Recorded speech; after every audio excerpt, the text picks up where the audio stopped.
Tonight, we have the honor and the pleasure to welcome Congresswoman Miller, who has been most supportive in working with us and in providing representative government to her district. That takes something and many don't. We fully expect a complete Washington update and welcome her to our meeting. As we listen, we must pay close attention. We must compare her statements and actions to our principles and values. This is the essence of representative government, where citizens do have the responsibility to hold their legislators accountable. Candice, as you can see from the slide above, has served her constituents over the years, starting as a township trustee. We've got township trustees here tonight. Township supervisor, county treasurer, then Michigan Secretary of State, and now as our United States representative. A long and distinguished career. I have characterized, and I swiped this off of her website, and I plagiarized some things, so I apologize for that. But I did a characterization for you that I hope is fair. It was meant to be. I've characterized her as a fiscal hawk, a constitutional conservative, an advocate for national defense, and a protector of our fine Great Lakes. She clearly has an amazing career and many accomplishments. Please welcome and give a Lapeer cheer out for a round of applause, Congresswoman Candice Miller.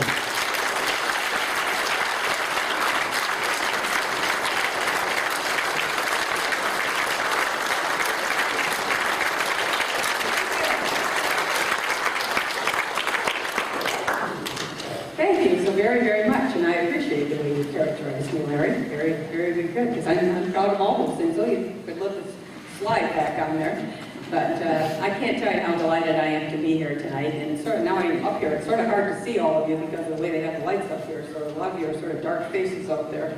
But I know we have some elected officials that were here tonight as well. And I'm not sure if they're still here, but I know Sheriff Caliquin was here when I first got here. And he does a great job in Lapeer County. And State Senator Phil Pavlov, I talked to him, chatted with him a little bit out there. As well, and I know Gary Roy, the chairman of the Board of Commissioners, sitting here this evening, and former chair of the board, Dave Taylor, is sitting right next to him, and Dial Henning somewhere down. I'm sorry, I can't quite see with the lights. Oh, there it is. There's Dial in the back. So I know I'm missing a bunch of directors that are here, but I appreciate you all being here tonight, sincerely, and I'm glad to be here. Really, I appreciated Liz talking a little bit about some of the various things that the Tea Party is involved with. The garden, which I noticed last year when I was here, and then all the free food that's out in the lobby out there. And I know when I was looking at the garden when I got here tonight, the Seeds of Hope, I think that's what you're calling it, the Seeds of Hope garden, and food bank, and various things you're doing. The bake sale, I just bought a couple of blueberry scones that my husband and I will enjoy with our cappuccino tomorrow morning. But you know, having a group like this that's involved with those kinds of things, particularly in a facility like this, we do it for the glory of God. That's why we do these kinds of things, and it is very, very important. So I'm very appreciative of the Tea Party, not just being involved in our political process and being engaged in those kinds of things, but everything else that you do as well is so important for our community, building our community. And I said you have to leave the other. When you first put that up there, I laughed, and I said, yeah, I hope she doesn't take it away. I sure like Clint Eastwood. I love them.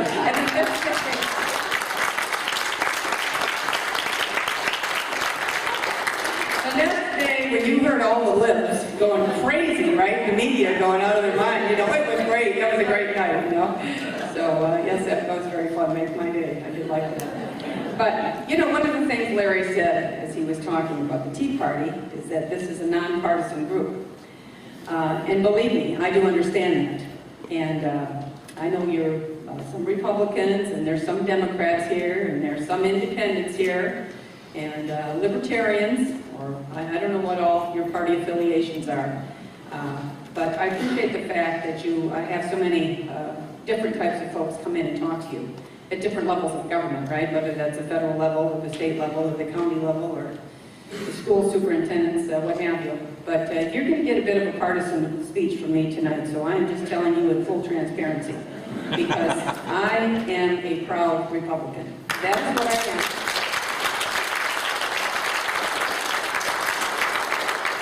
And I don't make any bones about it. And I will tell you, sometimes I hate to see the bio because I think, wow, I've been around doing all this for a little bit of a long time here, but, you know, my family was in the marina business. I sold boats for a living. I worked in the family boat business. And we were just trying to make a payroll in Michigan. And I often said that, you know, if you could make a payroll in the marina business in Michigan, you can do just about anything. And that's what we were concerned about. We didn't talk much about politics at our family dinner table. We just didn't. And I never really knew. I came from the city of St. Clair Shores. We were a very blue-collar neighborhood. And I will tell you that I think that most of my friends and their parents were Democrats. So I never really knew. I didn't really think that. I mean, I never ran for, you know, school, you know, principal, or president of the school body, or any of those kinds of things. As student council, I just didn't get involved in politics really. And so what happened when I was in my mid-20s, sort of, you know, you do everything in the family business. Besides selling boats, I was doing the books, and the local township board, Harrison Township, that's on the Clinton River, where Metropolitan Beach is, Selfridge Air National Guard base, decided they were going to pass a tax on the marinas. And actually about, I know, almost half, I'd say 40 to 50% of the commercial tax base in that township is marina-oriented, recreational-oriented, you might imagine, to get on the water. And they were going to pass a tax so much for the boat storage, wet storage, dry storage. And I remember telling my dad, you know, we can't afford this. And, you know, taxation without representation, I don't know what I was saying. But anyway, he sort of pat me on the head and said, you know, can't fight city hall, we're going to have to pay. And I said, well, this is wrong. This is wrong. And anyway, long story short, I started an association with all the marinas. And we stormed down to the township board meeting. And I remember them saying to me, okay, you know, when our item came up on the agenda, get up there and tell them. And I thought, oh my gosh, no, I can't do it. You know, you guys got to go do it. But anyway, they forced me up there. And we were actually successful in getting them to rescind that ordinance. And so then I found that you have to get engaged in the process, and you can make a change. But of course, by then I sort of got bit by the bug, and I thought, looking at all these guys sitting on the no offense to the men here, but there were no women on board. Look at all these guys behind the podium there, or behind the board, and I thought, gee, I could do that. Look at them. I mean, maybe I could run for office, right? And I started thinking about running for township trustee, and honestly, of course, it's a partisan run. I had to decide, what am I? What am I? Am I a Republican? Am I a Democrat? I was 24, 25 years old. And, you know, I thought about my principles, really. Even then, I knew that smaller government was better, and, you know, less government, generally better, less government regulation, generally better, less taxes, you know, get out of the way of business, personal responsibility, individual freedoms, economic freedoms, all of these things were fundamental caveat. And so I ran as a Republican. But we hadn't had a Republican there in generations. So, you know, I was too naive to know I wasn't supposed to win. But anyway, you know, I was the first Republican township supervisor there, literally in generations. And then I ran, I'm not just telling you this so you get my partisanship here, and then I ran as the county treasurer in Macomb. It's the first time a Republican had been elected countywide in Macomb County in generations. They said during Kennedy's time that Macomb County was the most Democratic county in the entire nation. And we haven't had a Republican since I moved off on that, and I moved off, I ran for Secretary of State.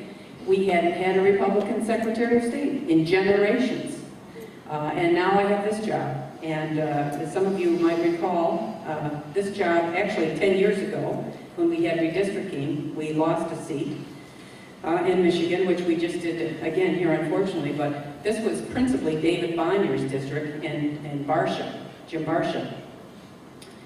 And so there hadn't been a Republican that held a seat in, honestly, I don't even know when. We were trying to figure it out the other day. I mean, a long time, certainly generations.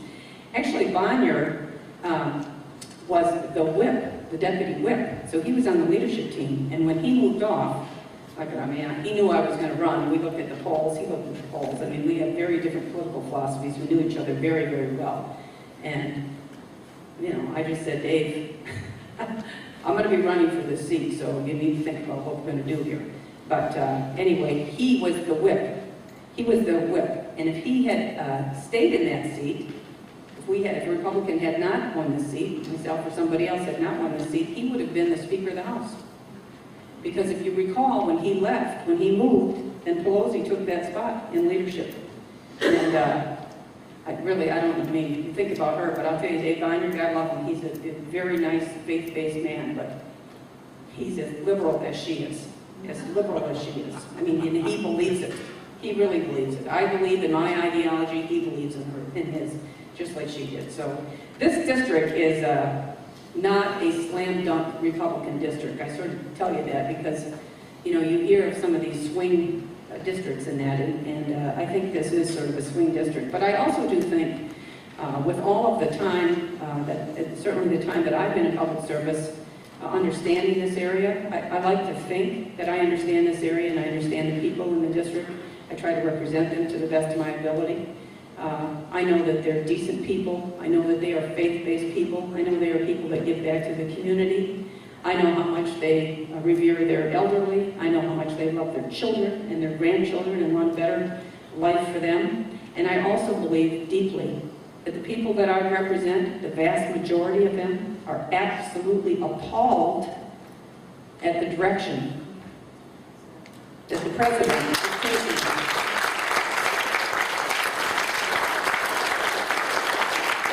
And I do think as well, and you know, I know politicians will always say, well, this is the most important election in our lifetime. I mean, I've said it in the past. But I do say now, I think an argument can be made that what's about to happen in November is going to be the most impactful election in our lifetimes. In our lifetimes. It is going to be a historic election. It is going to be a pivotal election. And the country needs to make up its mind which direction we're going to go in. We live in a democracy. Majority rules. And they have to make up their mind which direction we are going to go in. And you know, I'll just tell you a story. Being in the Congress when President Obama was first inaugurated, I was sitting at the mall, and you know, you've seen the inaugurations, of course, they sort of have you on the steps of the Capitol in the round when the members of Congress are there, and the Senate and the Cabinet and the Supreme Court and the governors and, you know, blah, blah, blah. We're all sitting there. And the president's there, and I remember that day looking out across the mall, and I honestly do not know how many people were there, but I have never seen so many people in my entire life. I've never seen so many bodies in one spot.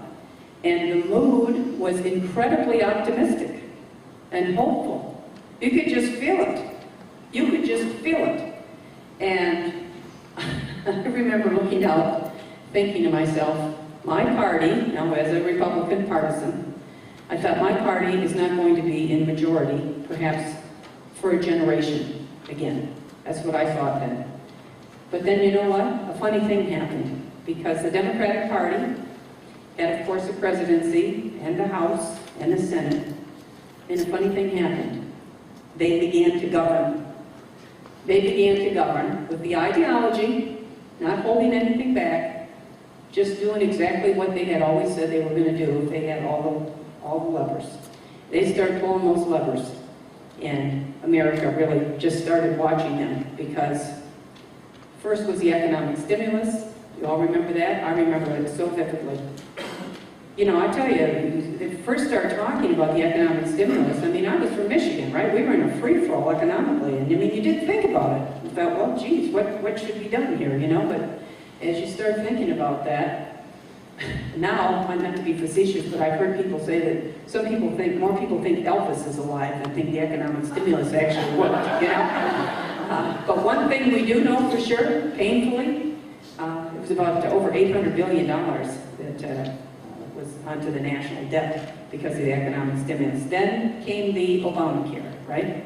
Actually, before Obamacare was the cap and trade, which passed the House. You might have sort of forgot some of that because it never did pass the Senate. They never took it up in the Senate there, or passed it, but that was another thing. The cap and trade, it was going to be thousands of dollars of tax, an energy tax on every single American household.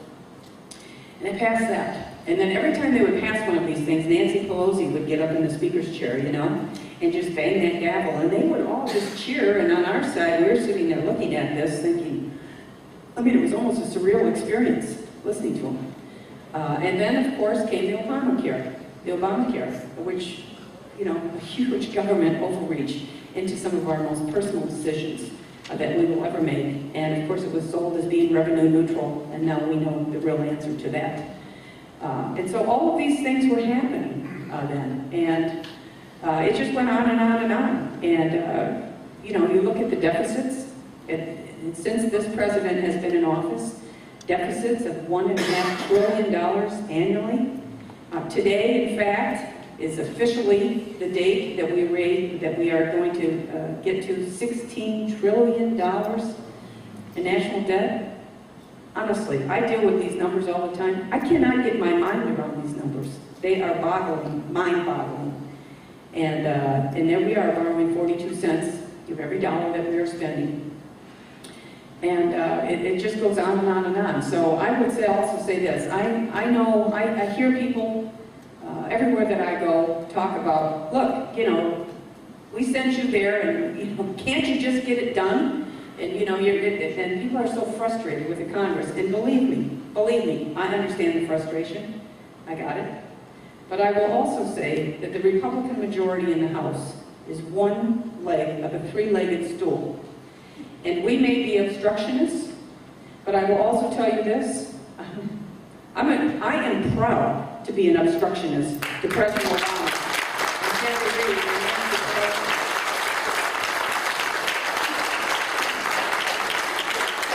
You know, stopping them from having just a free run on the national treasury.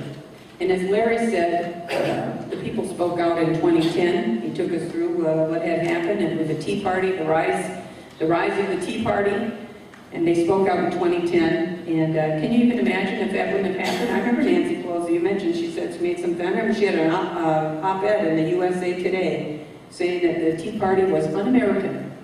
Un-American. That's what she said, un-American. And I don't know about you, but last time I read my history books, you know, this country was founded on revolution. It's actually in our DNA, and that is the First Amendment, right? That we do have the freedom of speech and the right to redress your grievances to your government, which is exactly what we're all doing here tonight. And we have the constitutional responsibility and authority, certainly, that has been paid for by the bloodshed of many, many patriots to make sure that we can all meet in a room like this tonight and discuss various things. So the American people spoke out in 2010, and the House Republican majority has been trying to implement the people's will for the last year and a half, almost 2 years here now.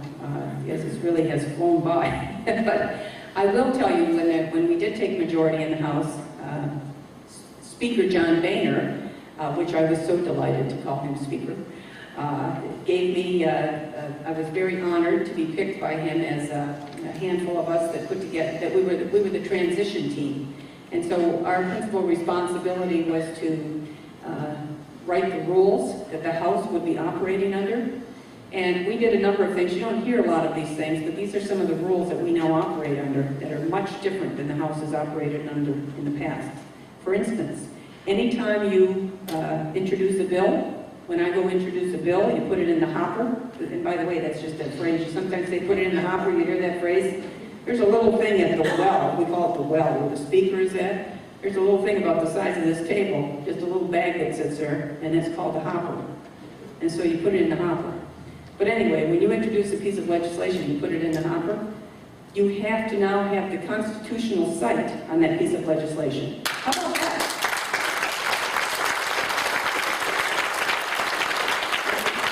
If you would actually have, you know, make sure that something is constitutional before you start going through the entire process. You know, no more of these things that are unconstitutional, and we saw that certainly for so many things. And as well, we also require now that every piece of legislation, before we vote on it on the House floor, has been online for at least 3 days. Another novel concept, right? Not only that members of Congress, but the American people actually have an opportunity, if they so choose, to look at some of these things. So, you know, long gone, well, not really long gone, really it's not that long ago, when they would literally drop these bills in your lap in the morning, 2,000, 3,000 pages, and say, here, the vote's at 2 o'clock. And it's 2 o'clock when? Today. You know, I mean, what kind of way is that to run a government? So, as you remember, it was Speaker Pelosi who said we had to pass the bill so that we could find out what was in it, and we just didn't think that was a very good idea. So we've been really trying to change the rules. The House Republicans have passed so many bills. I mean, as you all know, the very first vote out of the blocks was to repeal Obamacare. We have voted on repeal for Obamacare in some form of it, I think 32 different times in the last year and a half or so. We've passed, we tried to repeal Dodd-Frank and various parts of it. We have tried to repeal so many regulations that have been promulgated by this administration. Tried to repeal various spending initiatives and bills and budget cuts, et cetera, all that has gone to the United States Senate where really no action has been taken. We passed, last year, the House Republicans passed the Ryan budget. There's actually another name for it, but I almost can't remember it because that's all we ever call it. It's the Ryan budget, named after, of course, Paul Ryan,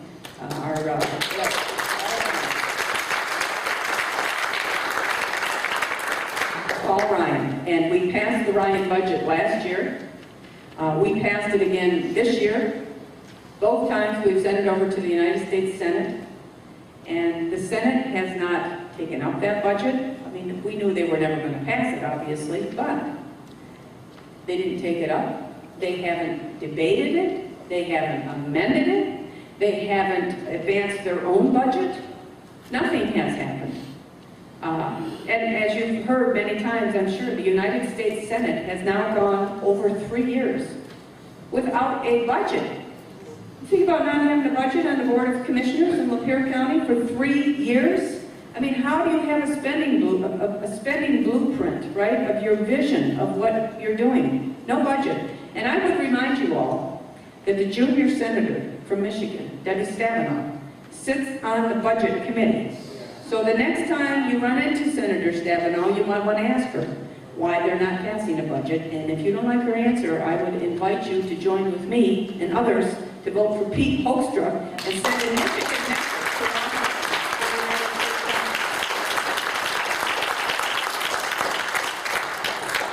So I would say this, I mentioned about Paul Ryan, and Paul Ryan is a great friend of mine, and I just don't think that Governor Romney could have had a better choice.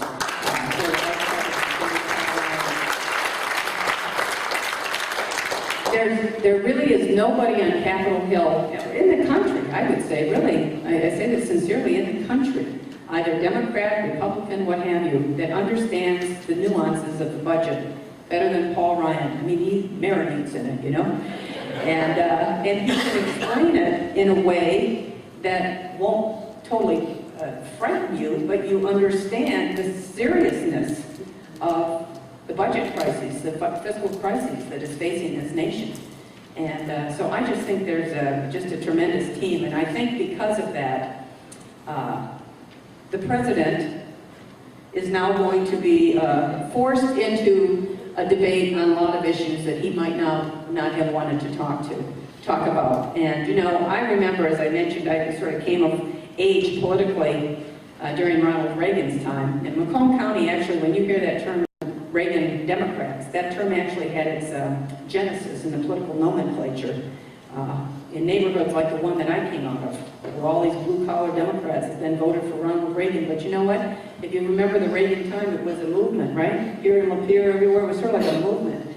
And I sort of feel now that Paul Ryan is on the ticket. I'm having that feeling again. We used to do a huge rally in Commerce Township the Friday before the Tampa convention. 10,000 people showed up, and we only had 36 hours notice, I think. And I'm gonna tell you, Paul Ryan, I mean, I love Romney, okay? First, I love Romney, but I know Paul so well. And I know what he's capable of, and I know I'm rambling here a bit, but I look at him and I sort of feel like, you know, here's a guy that can help with the tickets in such a way that it's a movement again, that can capture the imagination. And look, if the economy and jobs are the marquee issues, put your best guy in the field. Put your best guy in the field. And another thing that we talk about these kinds of issues. As I say, the president is going to be forced into a debate on that, and of course I can't wait for the debate between Paul and Joe Biden. I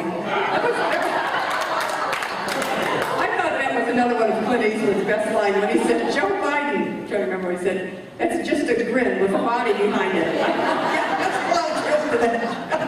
Anyway, Clint Eastwood said it, I didn't say it. Clint Eastwood said it. But anyway, I think there's a number of issues the president's going to have to address that he doesn't want to. And I'll tell you another one that is a huge issue for us now and going forward, and that is energy independence, energy security, and energy independence. We have got to be the only country on the face of the planet that, for whatever reasons, will not advantage ourselves of our own natural resources.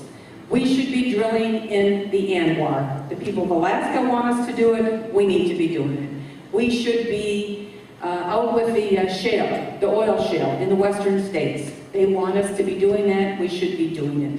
We should be doing more oil and gas exploration. There has been a huge finds actually in the Midwest, Pennsylvania, Ohio, even in Midland, up in Michigan. We should be burning clean coal. Harbor Beach, which is in, my congressional district goes all the way up to our district goes all the way up to the tip of the thumb. Harbor Beach, the largest employer in Harbor Beach is the power plant there, the DTE power plant, which is about to shut down because of regulations. We can't burn coal cleanly enough. The reason we have these lights on, in Michigan, we're actually a coal state. About 65 to 67% of all of our electricity comes from coal. America is Saudi Arabia of coal, and yet you have an administration. I mean, if you want to see what's going to happen on your election night celebration, take a look at West Virginia, a coal state. The Democrats there, they can't run far enough away from the empty chair, let me tell you that, because of that issue. But there are so many things. We should be permitting the Keystone Pipeline. Seriously.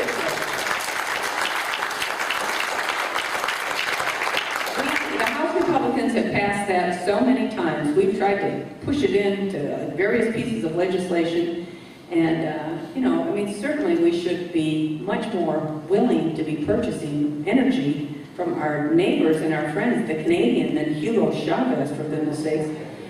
And of course, we need all the alternatives as well. I'm all about alternatives: wind energy, solar energy, hydropower, etc. But we need to be about advantaging ourselves of our own natural resources for a number of reasons. First of all, economically. In the Keystone alone, they estimate it would be about 20,000 jobs immediately, all at zero cost to the taxpayers, by the way. That's just one example. But also, it is so important for us as a nation to get off of this dependence of foreign oil. We absolutely have to do that from a national security standpoint as well. So, again, on issues like this, the country is going to have to decide in November which direction they want to go. Which direction are they going to go in?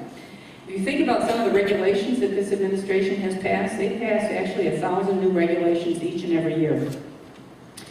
They have, I think there was a 15% increase just in the last year alone in new rules and regulations that they promulgated. It is having a job-killing impact on every industry in America, every single industry. I don't care who I talk to, they have a story about, some regulation that has been passed by this administration.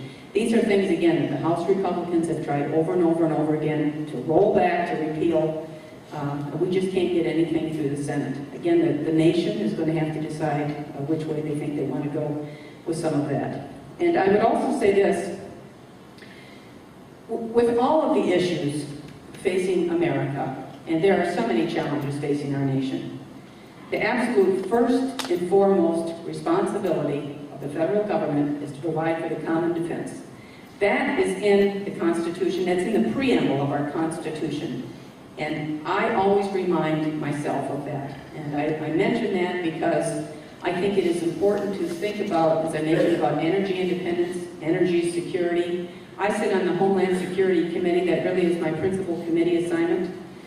National security, Homeland security. This year, I'm actually chairing, this Congress, I should say, actually chairing the subcommittee on borders and maritime, which is a real good fit for our district. We have jurisdiction over the CBP, Customs and Border Protection, and we have jurisdiction over the Coast Guard. As Larry mentioned, all my interest in the Great Lakes issues and the Coast Guard, etc. Again, I think it's a great fit. But our subcommittee has been having lots of hearings about various kinds of things. Northern border security is a big, it's actually one of my principal advocacies. And in the last several years, we have stood up what we call the Great Lakes branch of the Northern Border Wing at Selfridge Air National Guard Base. This is CBP, Customs and Border Protection personnel. It's more air assets, both fixed wings and rotor. Water assets as well, as we work with all of our counterparts with the patrolling along liquid border that we have with our friends, the Canadians, throughout the Great Lakes region. We have something over there called an Operational Integration Center, which is state-of-the-art, first of its type in the nation, not just on the northern tier, which is all the data is fed from the stakeholders, whether that's CBP or the Coast Guard, our Canadian counterparts, the state police, local first responders, etc., and it is able to analyze the data and assess any kind of a threat that is then put out into the hands of the men and women along the border. And border security, obviously, is such a critical thing for our nation, and certainly the American people have made their wishes known about making sure that we secure our borders, all of our borders. And, you know, I talk about the northern border. Believe me, I don't minimize for a second. And I'm very cognizant of what is happening along our southern border as well. But we also have our coastal borders. And I just introduced a bill that actually passed the House, and hopefully, and I think the Senate, Susan Collins is my counterpart over there, is going to be passing something there shortly that we call the Smart Port Act. It's about the global supply chain for all the container ships that are coming into to our ports. So it's a very dangerous world out there. But one thing that I would also mention before I move on to another issue here about border security, because I think generally we think that all of the illegals that are in our country somehow all just came across the border. The interesting thing is that actually almost half of all the illegals that are in our country, they didn't come across the desert. They came right in through the front door. They are here on visa overstays. Visa overstays. And there isn't enough attention addressed to that, I think. But if you remember, 9/11, those terrorist hijackers, those murderers, cowards, there were 4 of them, 4 of the 9, that were actually here on visa overstays. So our subcommittee has really been looking at that very heavily. And because of that, the Department of State and CBP, etc., has instituted a much more robust exit system, and they had several 100,000 backlog of visa overstays, which is now down to 2,000 or 4,000 or something like that. So we have made huge progress there, and I think that is very, very important. Talking about Selfridge, let me just also mention this because I had a couple of people ask me about it. What's happening at Selfridge Air National Guard Base with some of the proposed budget cuts. The A-10 unit that is at Selfridge is the 127th Fighter Squadron, also very appropriately known as the Michigan Red Devils. The President's proposal for defense cuts, and believe me, I am not one of these that thinks that defense cuts should be off the table. I think everything's on the table. You have to make your arguments from a budgetary standpoint, though. The President's proposal called for about 60% of the budget cuts in the Air Force to fall on the shoulders of the Air National Guard, not just Selfridge. I don't mean this in a parochial way, but the Air National Guard across the nation. And actually the Air National Guard flies about 35% of our flying missions. That's 6% of the budget. So from a budgetary standpoint, it didn't make sense to us at all. And we had a letter that was signed by 49 governors across the nation, and every adjutant general, including ours, General Vadney, as our Michigan Adjutant General, talking about these budget cuts. And long story short, in the House, We had an amendment that was attached to the House Armed Services Defense Reauthorization, passed the committee, passed the House, and it is now at the Senate. The Senate Armed Services Committee has passed it, but the full Senate hasn't taken it up. And surprise, surprise. Hopefully they will, but it would have stopped the cuts to the Air National Guard. And at the same time, we did it with offsets, so there was no increase in the budget. And so I think from a budgetary standpoint, we did the right thing. And you know, these A-10, our particular group, the A-10s here, had just returned from a redeployment in Afghanistan, where they performed very professionally, very honorably, very bravely, and well. And I am just always proud to stand with warriors for freedom and democracy and liberty. And they've done their jobs, and it is time for the Congress to do theirs in regards to what happens with these, with the defense budget and where we go forward. But there's a lot of different issues. I know we won't have time for Q&A. I've probably already gone on here a little bit too long. I had other things I want to talk about, but I know we want to get to some questions here. But I would just say this again. This upcoming election is just up to the nation of where we're going to go with this, because the House majority, the Republican House majority, I hope that we're going to keep the House Republican majority. Obviously, I hope that we win the presidency and the Senate. And all of these races are so critically important. And Michigan, whatever happens, in both, I mean, if you really want to make change, all roads to the White House they run through Michigan. Because if you look at remember this number, 270. That's the number of electoral votes it takes to win the presidency of the United States. And if you think about the 16 electorals that we have in Michigan and how critical they are to that, every schematic plan that I've seen by the Obama campaign, they show all these different configurations of which states they would need to win to get to 270. Every one of them includes Michigan. Every one. Now Romney, I don't want to say he doesn't need Michigan, but President Obama must win Michigan to be reelected as the President of the United States. And if you think about some of the other Senate races and you look at the polling that's being done, with a lot of the so-called toss-up seats and everything, really in Michigan, Hoekstra. I know we always talk about Virginia every time we talk about some of these other Senate races, even in Florida, etc. Pete Hoekstra is closer here than some of these other seats. And I think you're going to see some of the outside groups start to focus on this because it is such a critical thing. So we have a front row seat to make change in our nation and to change the path that our country is on right now and put our country on a path to prosperity. I mean, if we are successful in making the change that we need to make at the very top of our government and in the United States Senate, we can start looking our children and our grandchildren in the eye rather than leaving them this mountain of debt that has gone from past the point of being fiscally irresponsible and has reached the point of being absolutely immoral. No other generation had. Our grandparents never did that to us. And I will tell you this, if we have a Romney-Ryan administration, things are going to be remarkably different. And I know there's a number of issues that you're all talking about here. I was interested to hear about the Agenda 21. The fellow was talking about the Agenda 21, and that's starting from the state, right? This is all about the 10th Amendment. Think about the 10th Amendment in devolving power from the federal government back down to the states on so many issues. I am a strong believer, as I believe all of you, whatever your partisanship is, believe in the 10th Amendment. And it is so important that we have an administration that does not keep taking the power into Washington, but devolves that power back down to the states. In every agency, the EPA, you could start there, transportation, we just passed a transportation reauthorization bill. A big part of that was devolving we consolidated all kinds of federal agencies, streamlined things.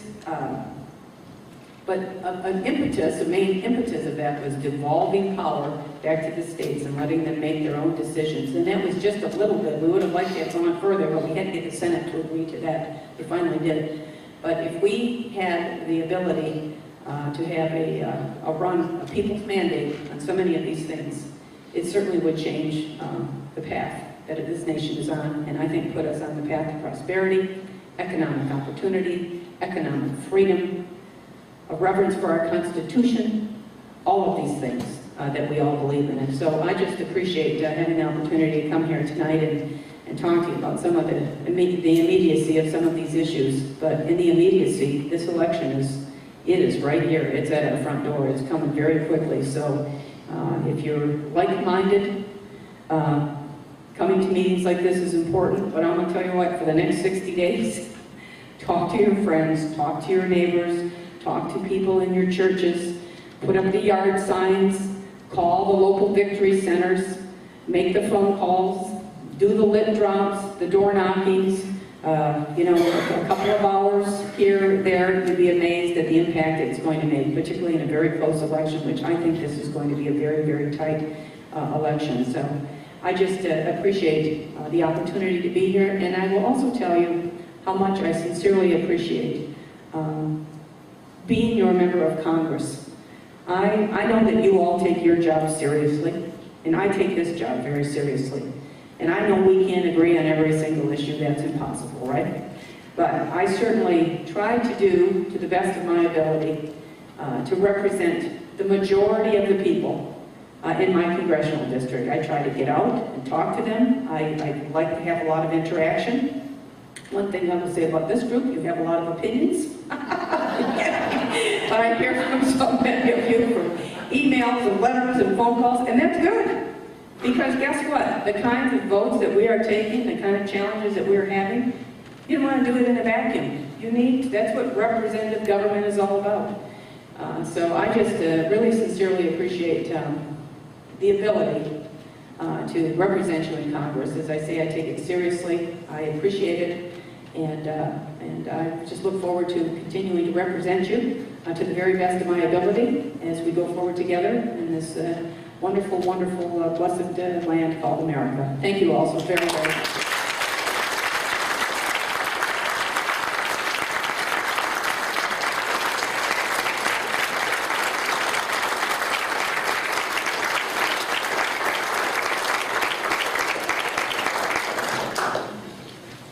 Okay, we're going to, if you bear with us just a second, we'll get set up for questions and answers. How we're going to do this, I have this mic here, and it's tethered, so I can only go so far. So if you're in this general area and you'd like to ask a question, a lot of people have one question for Candice. And Liz in the back has the wireless mic so she can get around a little bit further. We'd like to start there. Before we do, Candice, I wonder if I could ask you to do something. We haven't done this before, and it's pretty simple. You've got some staff here tonight. You've got some of your staff here tonight. Just introduce the staff. Yes, I will. First of all, Jamie Rowe, who is my chief of staff. And Don Brown, who many of you have seen around. And Karen Snell, there she is in the back. She's my district director as well. Very good. Thank you, Larry. I appreciate you doing that. Yeah, we'll get to interface with these folks a little bit. We are ready for a question and answer session, and so do this. If you, I would ask that you state your name and put your question out to Candice, and if you'd like to come forward up here, we can talk on this, and if you're over in the general area, raise your hand, and Liz will come and talk to you. And do we have one right now? Okay, to you, Liz. Yes, Candice, my name is Bill Bibb. I want to thank you for being here again tonight. It's always a pleasure.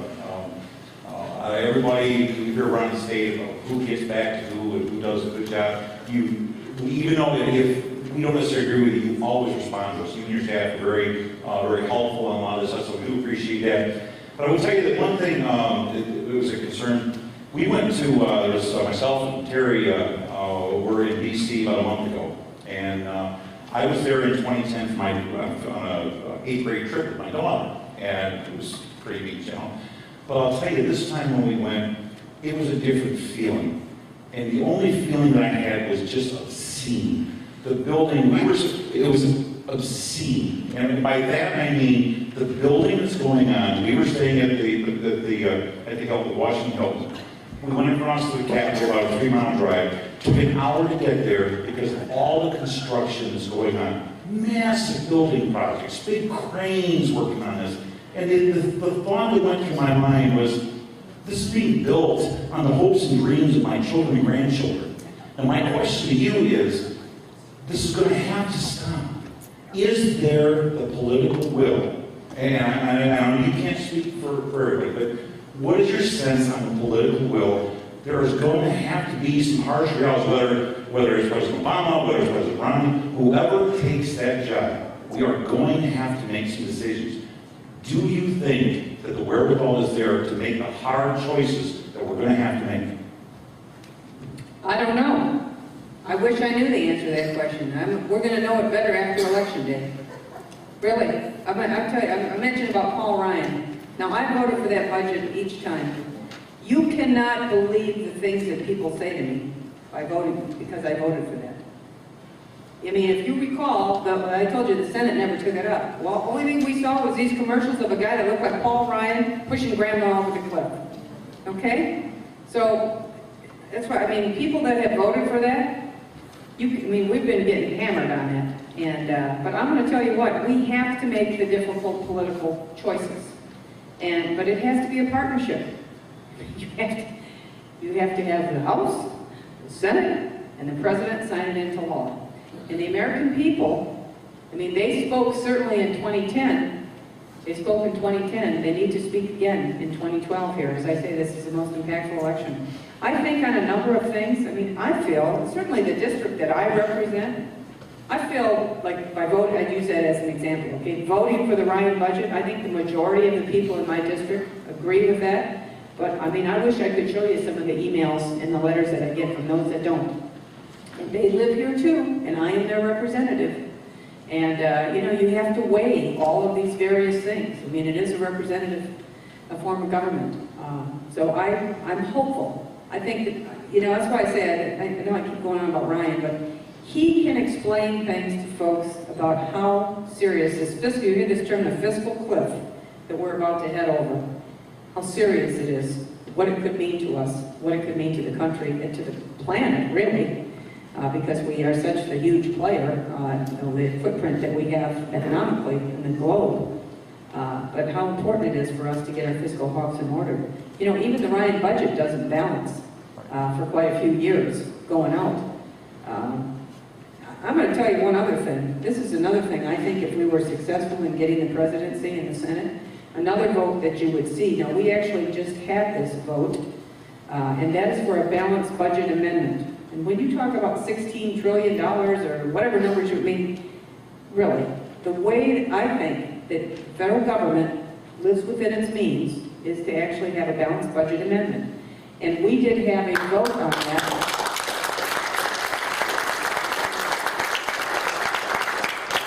We did have a vote on that in the House. Unfortunately, it didn't pass. You have to have 2/3 majority because you're amending the Constitution, right? And it didn't pass in the Senate either. Although, as I say, in the House, all the Republicans, I think except for 1 or 2, we all voted for it. There were a couple Democrats as well. But that is such an important vote, I think. The state, the county, you have to have a balanced budget amendment. Most states have a balanced budget. So I think really the balanced budget amendment is something that you could see another vote on. And if we could get it out of the Congress, then of course you have to have 2/3 of the states ratify it. You don't amend the Constitution very easily, nor should you be able to. But that is something I think the country might think about embracing. And that's the way that you enforce political will, I think, long term. So I do think this, though. I'm talking about people's political will. When I used to be the Secretary of State, I used to go around, talking to people about how important it was for them to get registered to vote. exercise that franchise and vote, and I did a lot of, government classes in the high schools.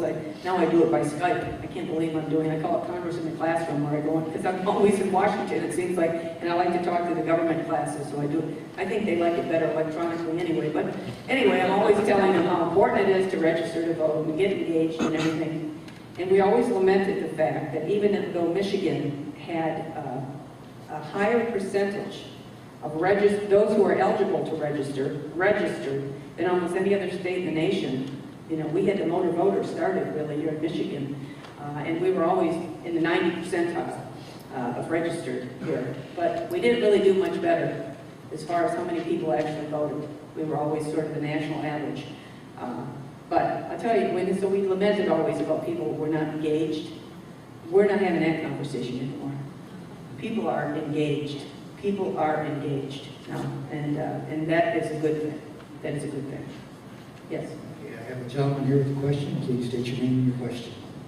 I'm Jack Dempsey. I'm an entrepreneur, engineer, designer. We export 80% of our product to China all over the world. And I have 3 projects I'm working on. One I'm going to help direct in the Senate. Texas has a law system, new system that they've emptied 2 jails out, crime's down 12%. It's a way to help their deals out. The second one you know about, which is the Sorium nuclear plant. And a lot of people don't understand that, but you mine the Sorium out of coal ash.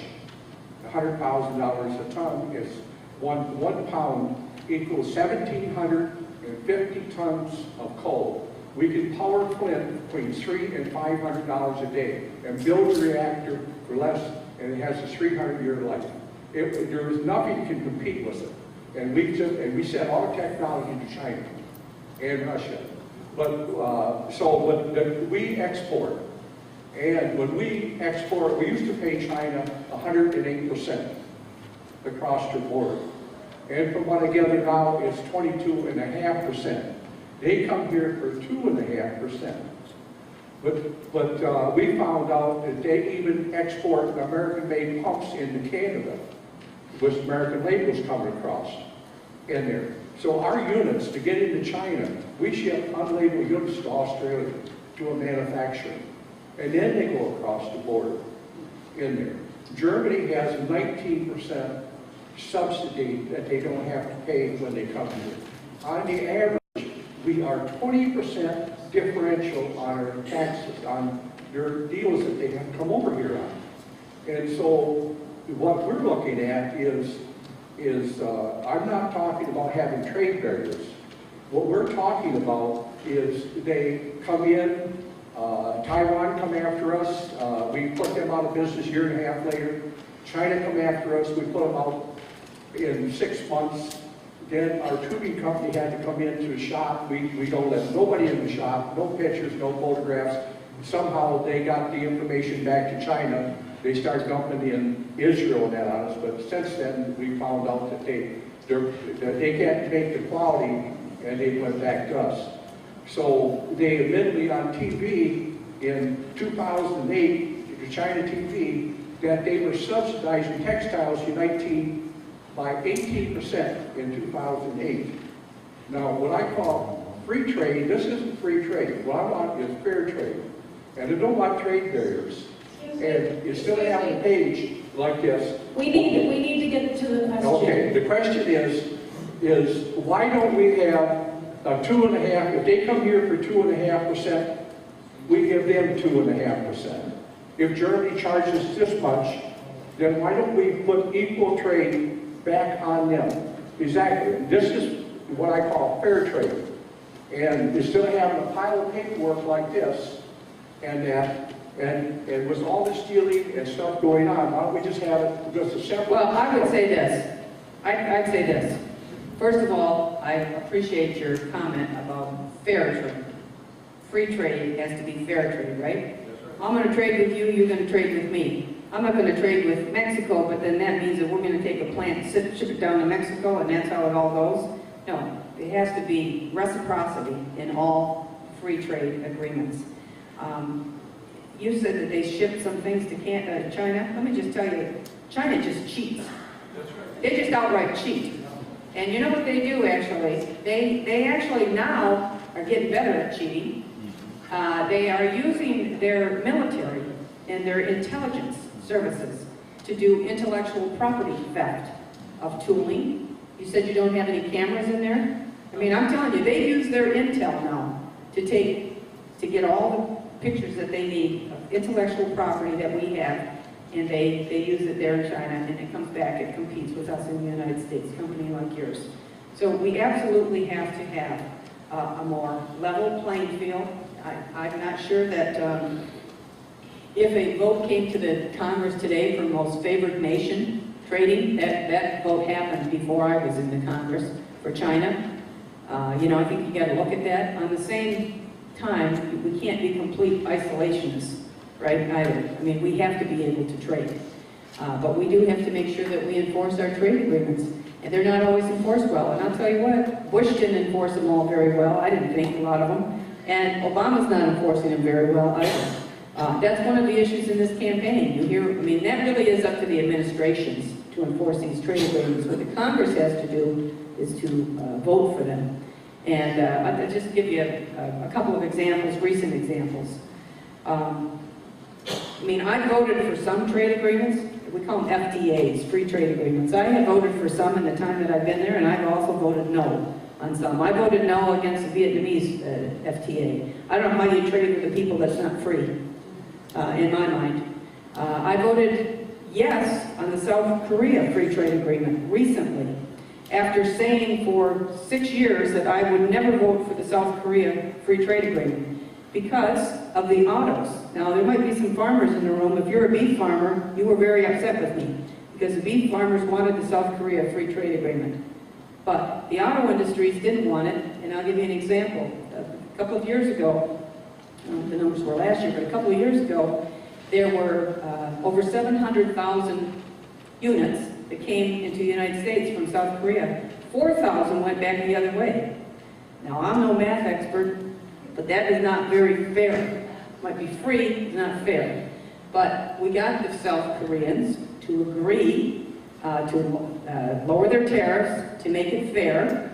I personally think the reason they agreed with that is because they got that madman who's next to them in North Korea shooting off these bombs, and we have 28,000, almost 30,000 of our troops, American troops, in the DMZ, being a tripwire for them. I won't go through all the geopolitics, but you know, these free trade agreements are not always black and white. There's other things that happen that push people into these things. But anyway, they came to the right answer on that, and so I did vote for that. But I look at every one of these free trade agreements, and I know we have some other questions. I'm just going to give one more example of FTA, because it was a huge issue here in Lapeer and in my congressional district, and that was CAFTA. You've heard of NAFTA, of course, right? CAFTA is the Central American Free Trade Agreement. And in that, what do the Centrals actually have to trade with us? I mean, they've got, you know, they got a lot of guns, you know, drugs down there. They have other things, they have tobacco, you know. But you know what they really have? They have sugar. They have a lot of sugar in the Centrals. And if you look at the 10th Congressional District of Michigan, we are the 4th highest sugar producing district in the entire nation. Sugar beets. We're not like, and our people are family farmers. They're family farmers. They're not the rich Cuban in the Everglades, those big sugar cane. Our people are family farmers. And George W. Bush was focused on this, the CAFTA agreement. He actually called me to the White House because that thing was so close in the House, and he needed that vote. And I remember sitting there, I'll tell you now, I wouldn't have said it before, but he's back at the ranch now, so, you know, and he said to me, he said, you know, Candice, I gotta have this vote, and it's very important, and it's important for trade, it's important because of the geopolitics, it's all of these things, and I said to him, I said, Mr. President, the only thing I can think about right now is a family farm that I just talked to, a family farmer, and I said, one of the things in the family farmers, the demographics, they still have a lot of children in the farming community. They said, this woman had 6 children, and I've got to tell her, now she's a sugar beet farmer, right? Dear, you could feed 3 of your kids, the other 3 got to go hungry. But you got to think about it in geopolitical terms. Are you kidding? I mean, I'm a no on CAFTA. I mean, I'm a no. I have to represent my district. and these sugar beet families. And I voted no, and that thing actually ended up passing, but it was by 2 votes. But you got to look at every one of these issues. They're not, you know, sometimes you read this stuff or you see something on the internet and think, well, geez, what's the big deal? But there's a lot of other things that are happening around some of these votes sometimes. So, I do like the job. yeah, well, thank you. I'm happy to hear about you doing your thing as well. So, great, thank you. Next question. My name is David Rowe. You spoke a lot about Paul Ryan's budget and fiscal responsibility and drastic cuts. But Paul Ryan's budget was balanced for, I think, like 25 years, whereas Rand Paul's balanced 5, and he had a bunch of drastic cuts on that. I was just wondering where you stood on Rand Paul's budget, if you supported it, what you think about it. You know, we have got to make a change at the top of the ticket. I mean, this is just, what does it even mean, right? The Ryan budget never went, the Senate didn't take it up. Obviously, Rand Paul's budget went it's nowhere, right? It's where it is right now. So I would say this. I think we need to be fiscally conservative. I've had some people say, well, look, you know, if you've got to be fiscally conservative, just shut down the government. Just shut down the government. I have a lot of people say that. Why don't you just shut down the government? I mean, I guess it's okay if you don't care about Social Security. Anybody getting their Social Security out, I guess it's okay if you don't care about Medicare, Medicaid. I guess it's okay if we don't want to pay the troops. I'm not sure that I would just go ahead and do that. Now, I know a lot of people think that that's what we should do, and I appreciate that. But I'll tell you, I think this. When you are, let's just say that you way overexpended your credit card, okay? You're way over on your credit cards. I mean, and your credit rating is so bad.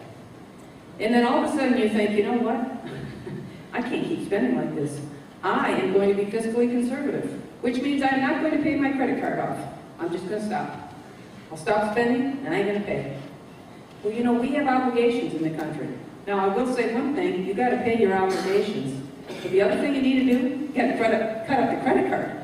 Cut up the credit card. And that's what we need to do. And as I say, I was very proud to vote for the Paul Ryan budget. And I think that that is a reasonable way to make reforms to major programs in the nation, to put our nation on a path of prosperity. And one other thing, you know, this is one thing that happens in our legislative process. You might just want what you want, you know, this is what I want, right? But you have to, so what? If that's what you want and nobody else is agreeing with you, you're going nowhere. It's just the process that we have. So you have to have the thing gather critical, you know, force and get enough folks. And I'm actually on something called the whip team. I'm a deputy whip in the House, which means I got to go around and help whip votes. And I had to whip votes for the Ryan budget. And I'll tell you, when I started whipping votes for the Ryan budget, I thought, oh my gosh, this is going to be tough, really tough. That was one of the easiest votes we ever passed. And we couldn't believe it. You know, really, we couldn't believe it. That was one of the easiest votes we ever passed. I do think Rand Paul has a big future, by the way.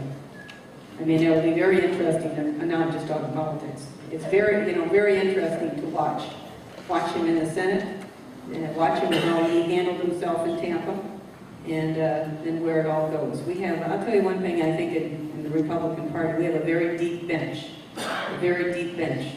I'll tell you, some of these folks that are coming, that have come in the House, the guys that have come here, all these freshmen, we had almost a 25% change of the complexion of the House of Representatives after the 2010 vote.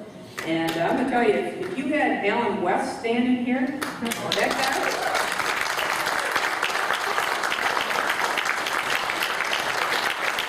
I would go to war with Alan West all day long, because I'm going to tell you what, you are going to take the next hill and you're never going to give an inch. That guy, I mean, some of these people, these men and women that have put themselves up to run for office, they're amazing, amazing individuals. Amazing individuals. So, and we've got some great candidates out there again. But it's important, right? You got to get the right people in, and everybody's got a little difference of opinion, but gotta move. Gotta move. Yes, move on to the next one. All right, do we have any questions over here? Who'd like to ask a question? Yes, ma'am, if you would come forward and your name and your question, please. Hi. Candice. Maybe naive, but what is the deal with Mr. Reed in Congress? Why does he just sit there and not do anything? Why is he holding everything up? Is he afraid? This should be a multiple choice question. I'm not laughing at your question. Is he afraid of him? No, not at all. I would say, that's my opinion. Now I'm only giving you my opinion. No, I don't think he's afraid of him at all. He's a believer. Why He's is a he believer. doing anything, so? You know, this is the thing. They, I believe, they look at the Republicans. They're not willing to, they always say that we're not willing to compromise.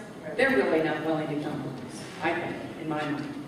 And I know sometimes people think, oh, you know, if you compromise, you're giving up on your ideals and everything. Again, well, you can't just one way, right? But for instance, the budget vote. Here's a good example. I mean, Reed has almost come out and said, really, I mean, if you read, R-E-A-D, read between the lines of what he said, he's basically said, I don't want my folks to have to take a hard vote, particularly before the election. I mean, come on, what are you doing there? Seriously. Seriously. You can't even, now again, I know he'd never pass a Ryan budget. People knew they wouldn't, but I mean, you can't even take it up. How about your own budget? I mean, the Obama budget, you know, McConnell finally got them to actually vote on that. The thing went down, he didn't have one vote. Not one vote for the Obama budget, not even Reed voted for the Obama budget. Watch on TV them blaming us. Well, I'll tell you what. They're just sitting there doing nothing. An interesting thing, when they call the bell rings and it's time for you to go to vote, and when the first vote in a series of votes, you have like 15 minutes to get down to the floor, you know, you have to vote. And so everybody's walking from their offices or going down to the floor. And, you know, you talk, you hear about how polarized it is. People are generally quite nice to one another, whether you're Democrat, Republican, or whatever. We talk to each other, although we don't agree, right? But, you know, you're, hey, good morning, you know, how's your child, whatever you're going to say. But anyway, you get in the elevator with some of these folks, you're going to vote, and honestly, you hear them talking about, we need another economic stimulus, and we need that, you know, and you just look at them going, have you ever tried to get a mortgage? I mean, do you even have a Sears charge card? What are you talking about, right? But they believe it. Just like I believe, they believe. So it is up to the American people to decide how it's going to go here. And one other little quick question. Will we get part of the oil from the Keystone oil line? Sure. We will? Well, Yes. You know, on TV they keep saying we will get nothing from it. No, we will, you know, they also say that we don't get any from the Northern Slope pipeline from Alaska. Right, Sarah. Now- What happened to Sarah?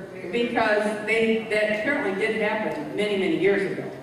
But now, almost all of that goes to California. So sometimes, you know, you hear these things.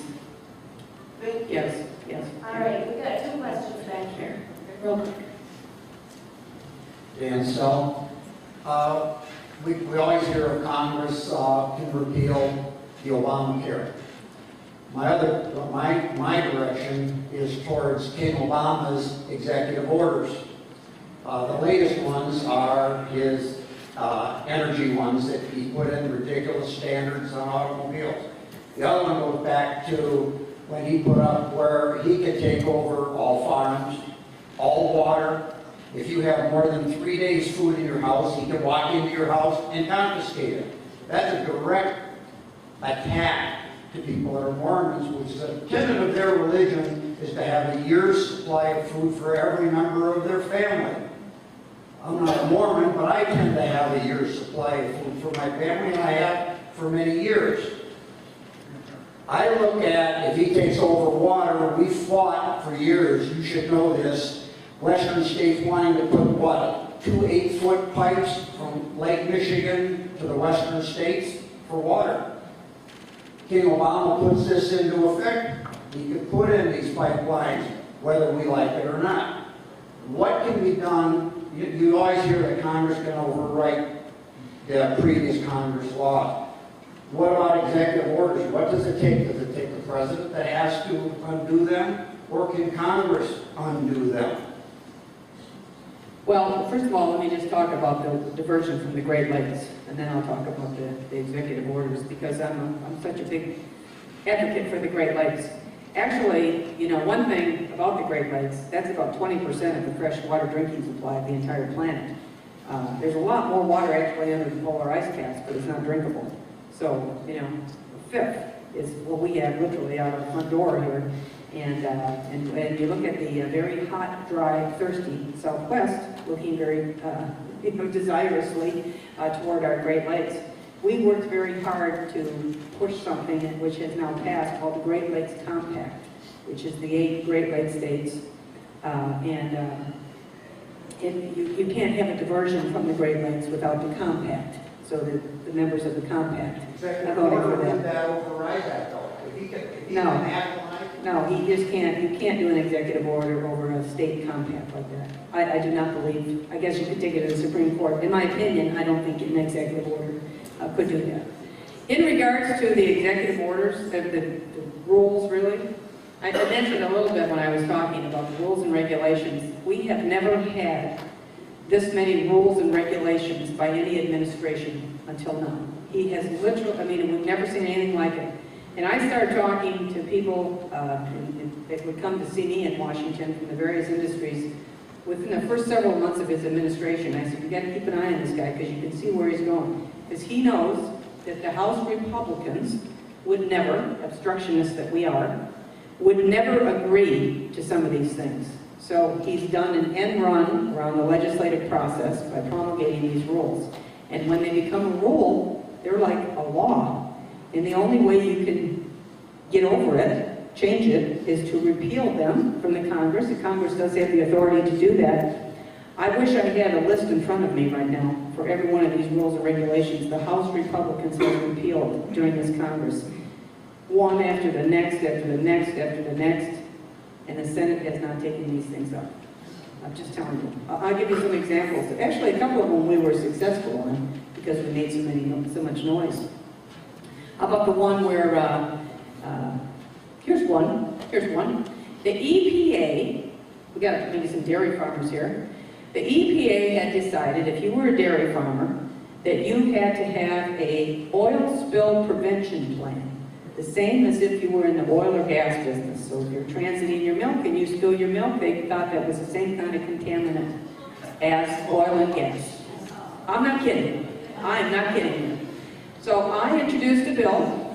We got all the support from the American dairy farmers and of course Michigan Farm Bureau, Michigan dairy farmers, etc. And the thing really started to get a lot of support.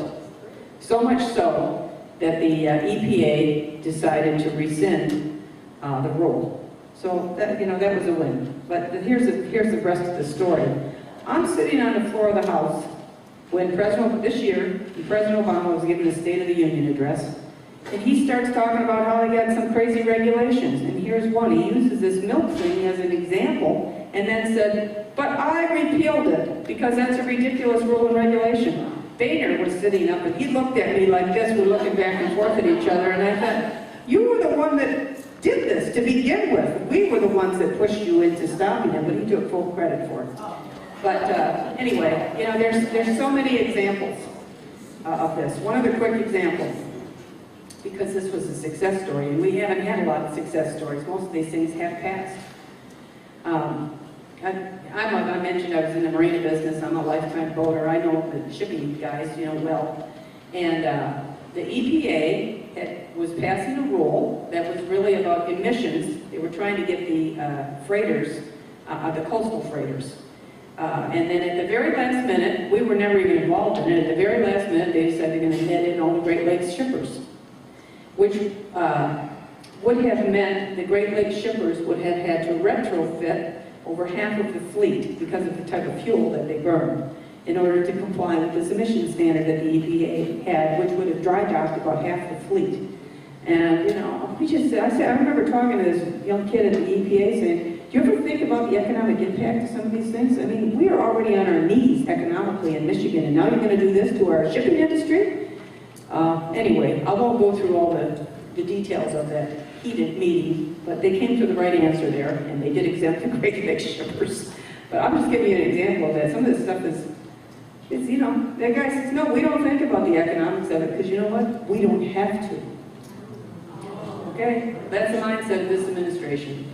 So vote Romney Ryan.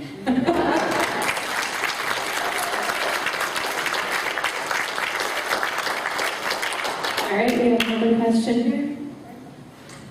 I'm Ray Hayes, Deerfield Township Supervisor.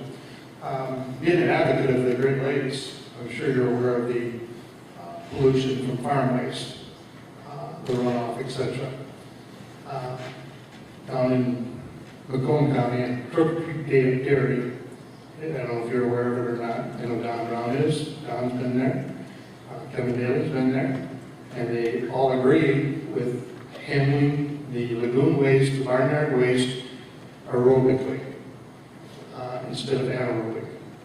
And I wondered how you stood on that issue. Why aren't we pushing forward? I'm convinced, I've been there a couple of different times, I'm convinced that's the way to do it. Just in the results that I've seen there.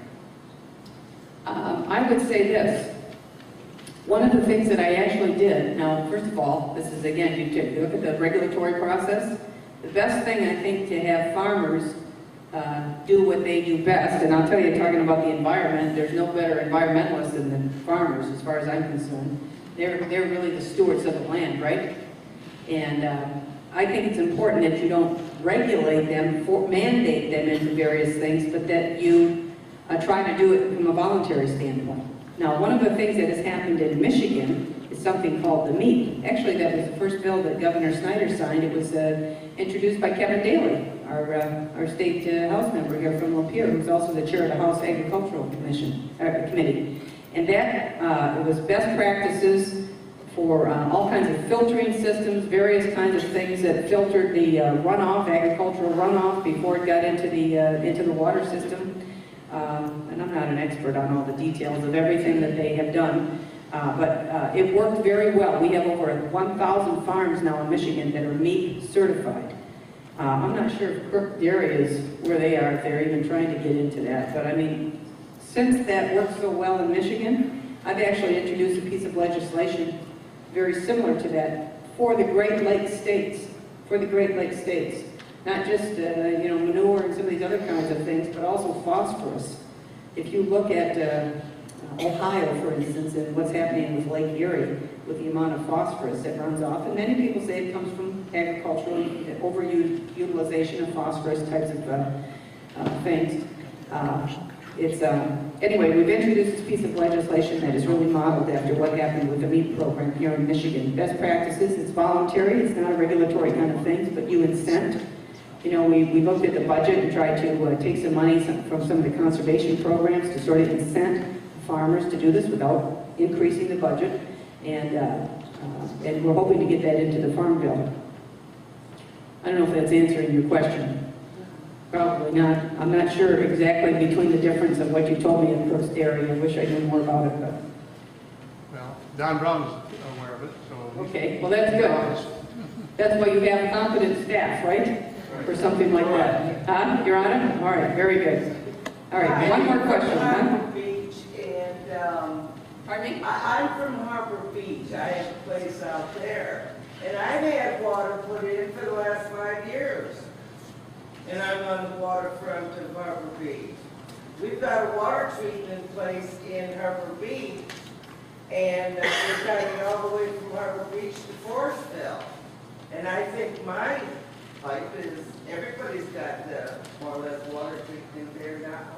And it has been like that. So how can they do that to the farmers? I know there's a lot of complaints, but that was the answer for all the people to start going into the water.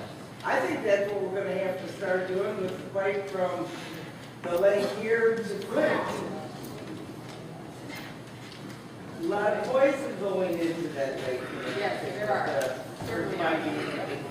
One thing in Harbor Beach that you have there is a sewage treatment plant, which is sort of state of the art. You actually have the hockey rink right on top of it, which is sort of a cool thing. They cleaned it up. They definitely did, and they've been You know, they've had all kinds of awards for what they've done. Town is dying, though. Town is dying. Can we do maybe just one more question? Okay, one more. Thank you. We have a question right here. Helen Moore, yes. I'd like to ask on the debt questions, if the House controls the spending and EPA is unelected employees, why can't they be defunded? The EPA? Yes. You know, we have the House Republicans in this Congress, since we do have majority now, have voted, again, I wish I had a list in front of me, ma'am, but I could get the information to you tomorrow, at least a dozen times on various things, trying to defund all kinds of various things of the EPA. Probably more, maybe 2 dozen. I don't know how many. We're always voting to defund various things that the EPA is doing. And we do pass them in the House. But the Senate does not take them up. I know I sound like a broken record. I don't even know how else to explain it to you. If you think you're frustrated listening to me, you can't believe how frustrated we are in Washington by passing these things and not being able to get the Senate to even take them up. So, Candice? I appreciate you all being here. Okay, I'm sorry, I got it. Yeah, all right, yep, okay. There we go. Yes, sir. My name's Henry Kettles. I've sat out here for the whole entertainment show here, and I've been wondering with these questions that the Tea Party has put together, and according to this, you were presented with a copy of it. I'd like to know your answers to these questions. There's 4 of them here. Yeah, I believe we have. I don't have my glasses on here, but are these the questions that you submitted to us, Larry? Yes, Bill, did you print the answers as well out there? Yes. We have the answers. I have all of the answers in a printed format, the questions and the answers, which should be available to you. And there's pages of questions and pages of answers, all printed that I've answered in the last week. And you are welcome to take them home, digest them, and that's the answers to the questions. Yep. Thank you all very, very much.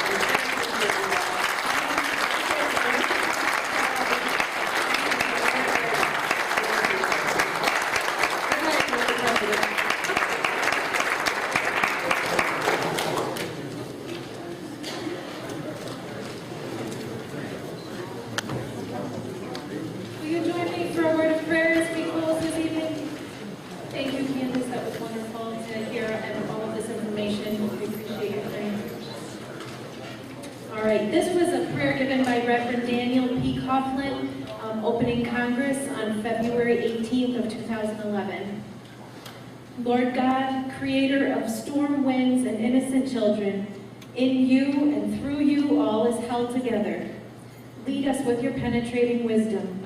May this Congress and all its deliberations be rid of absolute icons and move together to propose a common response to the overall security of your people. Integrate the information of this age with the practical and ethical standards that you have guided your people always through the mysteries of nature and the multiple legitimate needs of the most vulnerable in our midst. Enlighten the nation with your word and your grace now and forever. In Jesus' name, amen. Have a wonderful evening, and we'll see you next month.